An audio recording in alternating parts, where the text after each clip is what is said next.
لا الہ تیری شان یا وحدہ، تو خیال و تجسس تو ہی آرزو اللہ۔ کہ نبی کریم صلی اللہ علیہ وسلم نے 3 دن تراویح پڑھائی ہے، تو وہ کتنی رکعات پڑھائی ہیں، یعنی کتنی رکعتیں پڑھائی ہیں ٹوٹل، یہ سوال ہے نا۔ اس حوالے سے بات یہ ہے کہ 8 رکعتوں کی حدیث بھی ملتی ہے اور 20 رکعتوں کی حدیث بھی ملتی ہے، اور یہ بھی ملتا ہے کہ آپ نے تہجد کے وقت وہ تراویح پڑھائی ہے، جماعت کرائی ہے 3 دن۔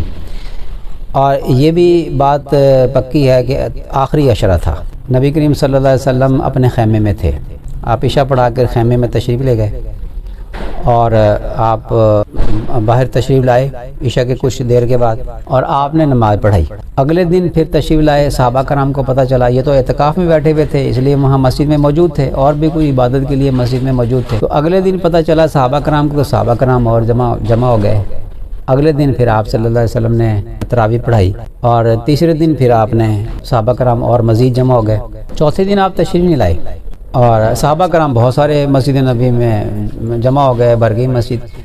آپ تشریف نہیں لائے، صحابہ کرام انتظار کرتے رہے۔ لیکن فجر کی نماز کے بعد آپ صلی اللہ علیہ وسلم نے فرمایا کہ مجھے پتہ تھا کہ تم میرے انتظار میں بیٹھے ہو، میں نے یہ اس لیے میں باہر نہیں آیا کہ مجھے اس کا ڈر ہوا کہ کہیں یہ نماز تم پہ فرض نہ کر دی جائے، اس ڈر سے میں باہر نہیں آیا۔ تو اب آپ کا سوال یہ ہے کہ کتنی رکعتیں پڑھائی تھیں۔ یہ جو روایت ہے نا کہ 20 پڑھائی تھی، یہ حضرت ابن عباس رضی اللہ تعالیٰ عنہ سے روایت ہے، اور ایک دوسری روایت حضرت ابو ہریرہ رضی اللہ تعالیٰ عنہ سے۔ یہ روایات ضعیف ہیں، اور وہ 8 والی بھی ضعیف ہے، اس کو رد کر دیا صحابہ کرام نے، رد کر دیا، بعد میں اب تابعین نے اس کو رد کر دیا، محدثین نے اس کو رد کر دیا۔ اور رد کیوں کیا؟ رد کیا اجماع صحابہ کی بنیاد پہ، اور مانتے ہیں کہ حضرت عمر رضی اللہ تعالیٰ عنہ نے جو 20 رکعتیں پڑھائی ہیں، وہ نبی کریم صلی اللہ علیہ وسلم نے 20 پڑھائی ہوں گی تو 20 پڑھائی ہیں، صحابہ کرام کا اجماع کیوں ہوا اس پہ؟ ورنہ تو صحابہ کا حضرت عائشہ رضی اللہ تعالیٰ عنہ بھی تو حیات تھیں، انہوں نے نہیں فرمایا کہ 8 رکعتیں پڑھائی تھیں تو تم نے 20 کیوں کی؟ صحابہ کرام کو حضرت عمر رضی اللہ عنہ سے دین کے معاملے میں کوئی ڈرتے تھوڑی تھے، وہ تو بدو بھی کھڑا ہو کے کہہ دیتا تھا کہ امیر المومنین آپ نے کو ابھی ادھر ہوئے نا تو ہم تیر کی طرح ہم کو سیدھا کر دیں گے، وہ تو یہ لوگ تھے۔ حضرت عمر رضی اللہ تعالیٰ عنہ نے یہ کیا فرمایا کہ نبی کریم صلی اللہ علیہ وسلم کی منشا تھی 20 رکعتیں پڑھانے کی، ایویں تو نہیں فرما دیا تھا کہ جی مجھے ڈر ہوا کہ کہیں اللہ فرض نہ کر دیں تمہارا شوق دیکھ کے، تو یعنی فرض کے قریب کوئی چیز تھی نا، تبھی تو فرمایا کہ کہیں فرض نہ ہو جائے۔ تو حضرت عمر رضی اللہ تعالیٰ عنہ نے فرمایا کہ دیکھو اب فرض نہیں ہو سکتی، اب تو فرض نہیں ہو سکتی، لیکن نبی کریم صلی اللہ علیہ وسلم کی منشا تو تھی نا کہ یہ نماز پڑھی جائے، اور صحابہ کرام پڑھتے تھے، جماعتیں کرواتے تھے، 2-3-4 وہاں کھڑے ہیں، 3-4 وہاں کھڑے ہوئے ہیں، ایک قاری سے سن رہے ہیں قرآن پاک۔ تو حضرت عمر رضی اللہ تعالیٰ عنہ نے تشریف لائے جب مسجد میں، دیکھا کہ ادھر ادھر پڑھ رہے ہیں، تو ابی بن کعب رضی اللہ تعالیٰ عنہ کو فرمایا کہ تم ان کو پڑھاؤ نماز 20 رکعت۔ حضرت ابی بن کعب رضی اللہ تعالیٰ عنہ فرماتے ہیں مجھے حکم دیا کہ 20 رکعتیں پڑھاؤں، تو انہوں نے یہ جتنی بھی جماعتیں ہو رہی تھیں سب کو لا کر ان کے پیچھے کھڑا کر دیا اور ایک جماعت کرے۔ نبی کریم صلی اللہ علیہ وسلم نے جو 3 دن پڑھائی تھی وہ ایک امام کے پیچھے تھی نا، تو ایک امام کے پیچھے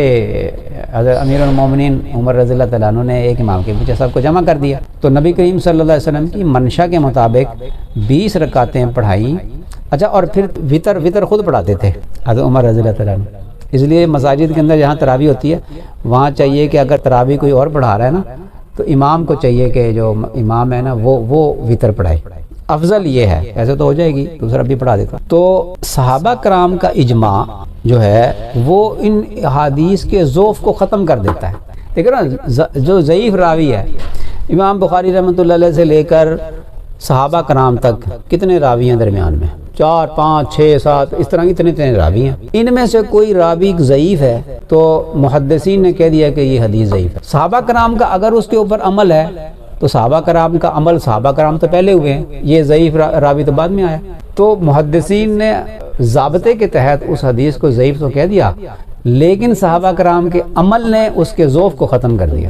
یہ ہے اصل نقطہ۔ لہذا 20 والی روایت جو ہے جس کو ضعیف کہا گیا، اس کے ذوف کو صحابہ کرام کے اجماع نے یک لخت ختم کر دیا۔ یہ صحابہ کرام کا اس پہ اجماع ہے، امت کا اس پہ عمل ہے،